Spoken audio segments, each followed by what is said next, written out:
আজ 19 April 2024 Kolkata international এয়ারপোর্টে এসে পৌঁছেছি। সকালবেলা 7টা নাগাদ এসে পৌঁছেছি। আমার ফ্লাইট আছে এখান থেকে দিল্লি 9:55-তে। আজকে আবার একটা নতুন ইন্টারন্যাশনাল ট্রিপ শুরু করতে যাচ্ছি। এখান থেকে যাব দিল্লি, সেখান থেকে রাত্রি 8:50-এ উজবেকিস্তান তাজকেন্দের ফ্লাইট আছে। কলকাতা এয়ারপোর্টের চেকিং সিকিউরিটি সবই হয়ে গেছে, কিছুক্ষণ বসতে হবে এখানে। তারপরে দিল্লি পৌঁছে আবার ওখানে প্রায় 4 ঘন্টা মতন ওখানেও বসতে হবে। ঠিক আছে, আমার 25 নম্বর গেটে যেতে হবে।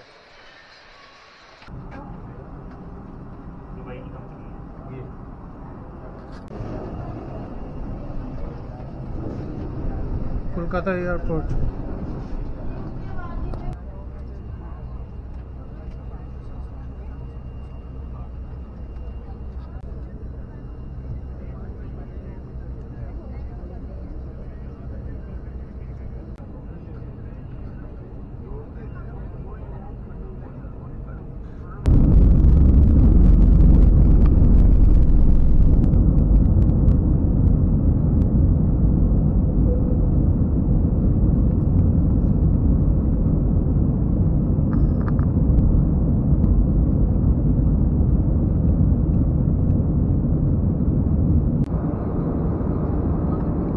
ব্রেকফাস্টে একটা আলুর পরোটা, একটা পোহা টাইপের, আর দই দিয়েছে, একটা পানরুটি, মাখন, জল। পরে চা দেবে কিনা জানি না, চায়ের সুগার তো দিয়েছে সাথে।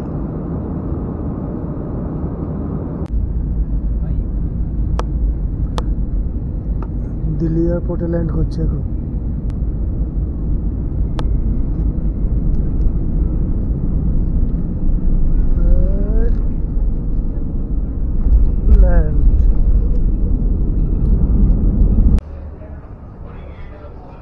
দিল্লি এয়ারপোর্টে নেমেছি। প্লেন থেকে বেরোতে বেরোতে অনেকটা সময় নিয়ে নিল। এরো ব্রিজ দিয়ে এখন যাচ্ছি। দিল্লি এয়ারপোর্টে প্রচুর হাঁটতে হয়, বহুত লম্বা, গিয়ে ব্যাগেজ ক্লেমের জায়গাতে পৌঁছাতে হবে।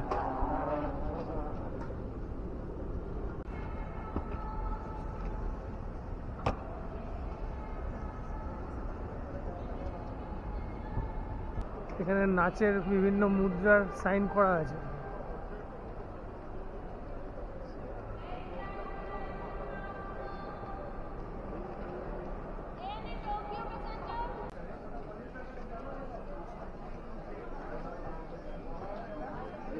এটা দিল্লি এয়ারপোর্টের ডোমেস্টিক পার্টটার এই অংশটা, ইন্টারন্যাশনাল পার্টটা আলাদা দেখে।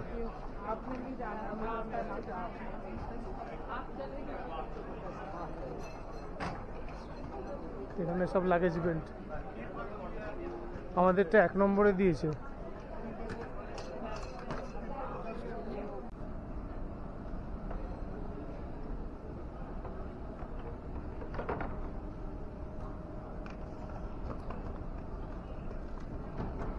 এখন আমার বোর্ডিং গেট খোলেনি, 2টোর পরে যেতে বললো।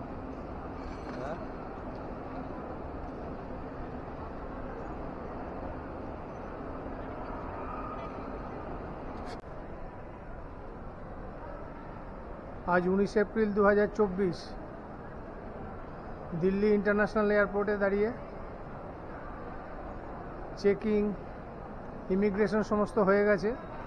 যাব তাশকেন্দ, রাত্রি 8:50-এ ফ্লাইট, ইন্ডিগো। আমি আজকে কলকাতা থেকে সকালবেলায় দিল্লি পৌঁছে এখানে কিছুক্ষণ অপেক্ষা করলাম। এবারে রাত্রি 8:50-এর ফ্লাইট ধরে তাশকেন্দ পৌঁছাবো রাত্রি 11:30 ওদের টাইম, মানে আমাদের টাইম রাত 12টা হবে। ওরা আধ ঘন্টা পিছিয়ে আমাদের থেকে।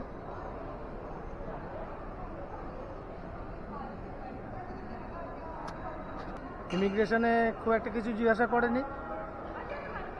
তাসখান থেকে আপনি আবার কবে দেশে ফিরবেন, আমি বললাম যে ওখান থেকে আবার অন্য জায়গায় যাব। তো বললো তাহলে দেশে কবে ফিরবেন, বললাম, আর কিছু জিজ্ঞাসা করেনি। গেট নাম্বার দিয়েছে 14A। হাঁটতে হাঁটতে পায়ে ব্যথা হয়ে গেল। 2 কিলোমিটার বোধহয় হাঁটা হয়ে গেছে, এখনো গেটের কাছে এসে পৌঁছায়নি। এখন এই চলমান সিঁড়িতে দাঁড়িয়ে আছি।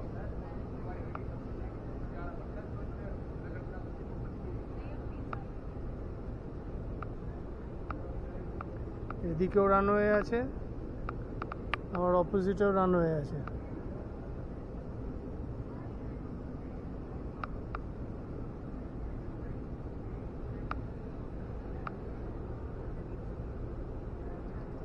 জেট কোম্পানিতে উঠে গেছে, জেট এয়ারওয়েজ। ওদের কয়েকটা বিমানকে একদম শেষের দিকে গ্যারেজ করে রেখেছে। আমার 5,000 টাকা নিয়ে কোম্পানি উঠে গেল।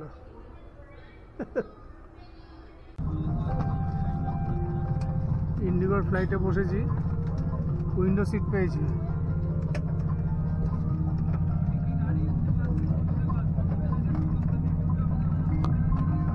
কিন্তু রাত্রিবেলা উইন্ডো সিটে আর কতটা দেখা যাবে।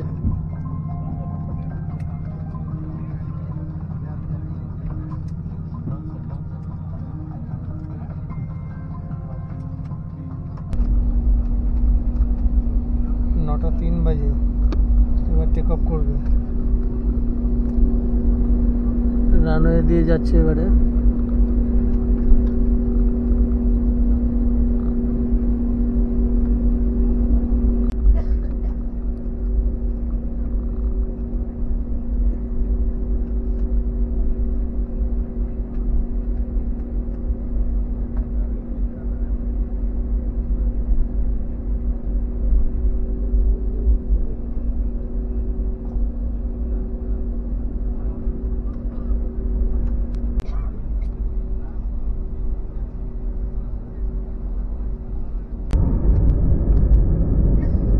টেক অফের জন্য দৌড়াতে শুরু করেছে রানওয়ে দিয়ে।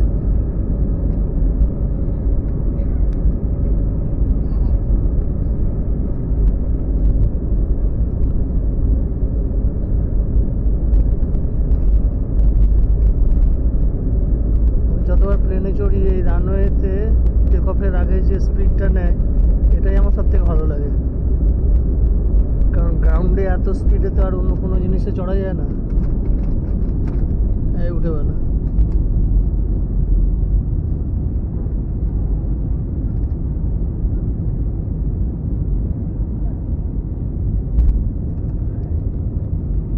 রাতের দিল্লি শহর।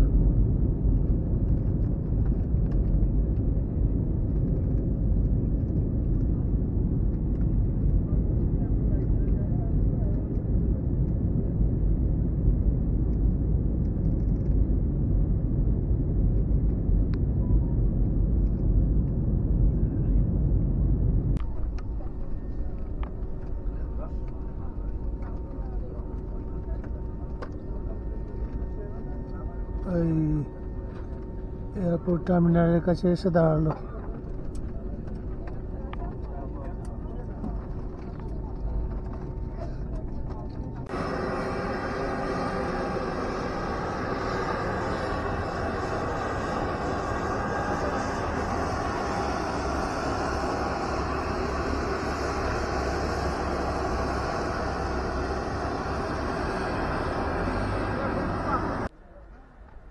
এয়ারপোর্ট থেকে ফর্মালিটিস করে বেরিয়ে এসেছি বাইরে। তাসকেন্দ এয়ারপোর্টের বাইরের দিকটা এইরকম। এই সাবওয়ে দিয়ে ডান দিকে বেরিয়ে গিয়ে ট্যাক্সি ধরতে হবে। হোস্টেল থেকে গাড়ি পাঠিয়েছে। এই যে সামনে কালো জামা পরে যাচ্ছে ছেলেটা, ও হচ্ছে ড্রাইভার। আমার নামের পোস্টার নিয়ে দাঁড়িয়েছিল ওখানে।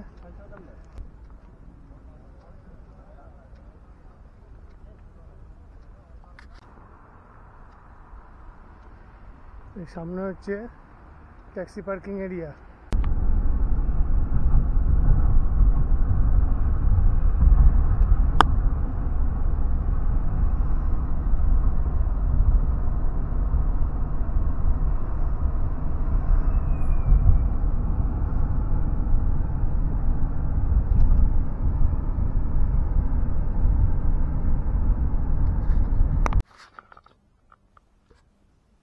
এই আর্ট হোস্টেল, এখানে আমার বুকিং আছে।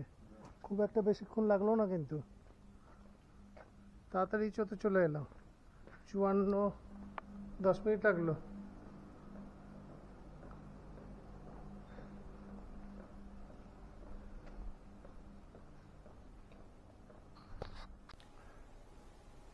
এটা হচ্ছে আর্ট হোস্টেলের রিসেপশন। আমার এন্ট্রি টেন্ট্রি করিয়ে নিয়ে মেয়েটা শুতে গেল বোধহয়।